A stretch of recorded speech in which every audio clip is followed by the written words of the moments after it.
Sri Lanka is struggling. It may not have enough money to cover its payments. In the next 12 months, Sri Lanka must pay back at least $2.5 billion to its creditors. The first payment is due this month. Sri Lanka must repay $1 billion to investors. The payment is due on the 27th of July. Ahead of the due date, Colombo is trying to control the money that leaves the country. Last week, President Gotabaya Rajapaksa issued an order. It placed limits on how much foreign currency can leave Sri Lanka. Overseas investments by local firms have been suspended for 6 months.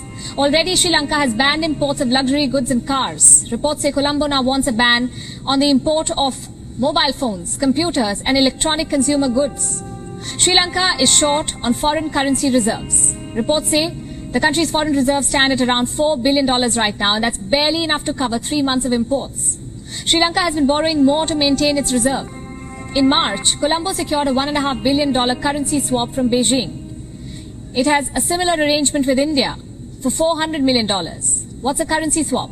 It is effectively a loan that Sri Lanka can repay in its own currency. So what happens is that Sri Lanka will get the funds in American dollars and it will repay the debt in Sri Lankan rupees. That's a currency swap. Colombo has sought help from Dhaka too. Bangladesh has extended a $200 million loan to Sri Lanka. But borrowing has its limits. There is intense speculation that Sri Lanka may now need help from the International Monetary Fund or the IMF, the global lender.